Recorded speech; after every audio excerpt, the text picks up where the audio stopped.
Chicken dum biryani leg పీస్లో bone meat నుంచి ఇట్లా అనగానే సపరేట్ అయిపోతే అది చూడంగానే అర్థమవుతుంది బెస్ట్ బిర్యానీ అని. ఇంకా రెసిపీలోకి వెళ్ళిపోతే ఈ స్మాల్ ట్రేలో చికెన్ దమ్ బిర్యానీ ఎలా చేయాలో చూపిస్తాం. ఈ ట్రేలో 4 cups ఆఫ్ బిర్యానీ పడుతుంది. కప్స్ అయితే వీడియోలో చూడొచ్చు. ఈసారి లాంగ్ గ్రేన్ యూజ్ చేయలేదు, రెగ్యులర్ బాస్మతి రైస్ యూజ్ చేసా. అండ్ ఈ రైస్ని 3 to 4 hours నార్మల్ వాటర్లో సోక్ చేయాలి. అది సోక్ అయ్యే లోపల ఫ్రైడ్ ఆనియన్ చేసుకోండి. స్మాల్ అయితే 1.5 ఆనియన్ బెస్ట్. ఇప్పుడు చికెన్ క్లీనింగ్ ప్రాసెస్. నేను 1 whole చికెన్ తెచ్చుకున్నా. పీసెస్ కొంచెం పెద్ద ఉంటేనే బెటర్. అండ్ పీసెస్ ట్రేలో సెట్ చేస్తే కింద ఒక లేయర్ లాగా ఫామ్ అవ్వాలి, బేస్ లాగా. అండ్ చికెన్ బాగా వాష్ చేశాక సాల్ట్ వేసి పక్కన పెట్టండి.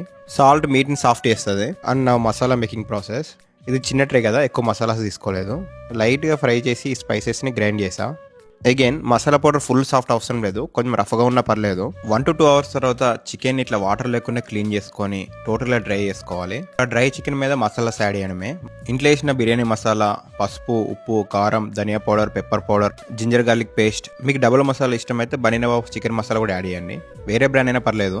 అండ్ ఇంట్లో చేసిన మసాలా చాలా స్ట్రాంగ్ ఉంటుంది, బీ కేర్ఫుల్. లాస్ట్లో lemon and fried onion add చేసి బాగా మిక్స్ చేయాలి, ప్రెస్ చేస్తూ మిక్స్ చేయాలి. ఈ మిక్స్ 15-20 minutes పక్కన పెట్టుకుంటే బెటర్. టైం లేకుంటే వెంటనే మళ్ళీ దాంట్లో ఫ్రైడ్ ఆనియన్ అండ్ పెరుగు వేసుకొని మళ్ళీ మిక్స్ చేయాలి. ఈ ఫ్రైడ్ ఆనియన్ బయట ఉన్నది, పెరుగు కూడా వాటర్ లేకుండా యాడ్ చేయండి.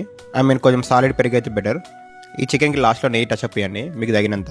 ఈ టోటల్ మిక్స్ని minimum 2 hours max overnight ఫ్రిడ్జ్లో క్లోజ్ చేసి పెట్టండి. ఫాయిల్ ఆర్ ఎనీ మూత పెట్టి.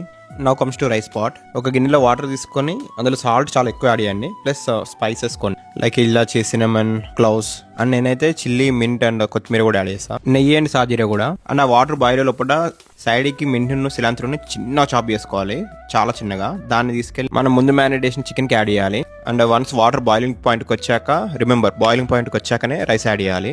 నేనైతే రైస్ యాడ్ చేసే ముందు కొన్ని స్పైసెస్ తీసేస్తాను ఇందులోంచి గరిటెతోటి, ఎందుకంటే వాటర్లోకి ఆల్రెడీ ఆ ఫ్లేవర్ వచ్చేసి ఉంటుంది.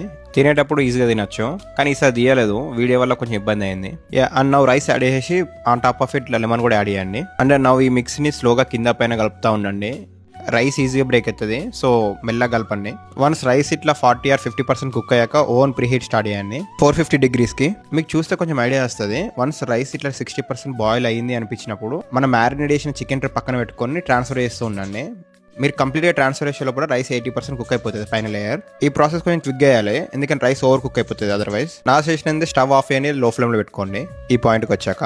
అండ్ మిగిలిన ఫ్రైడ్ ఆనియన్ ఇట్లా టాప్లో యాడ్ చేయండి, ప్లస్ కొంచెం నెయ్యి. And colouring process. Saffron milk are పసుపు కలిపిన మిల్క్ని పైన స్ప్రింకిల్ చేసుకుంటే సరిపోతుంది. మిగిలిన ఫ్రైడ్ ఆనియన్ కూడా ఒక లేయర్ వేసేసుకొని పైన.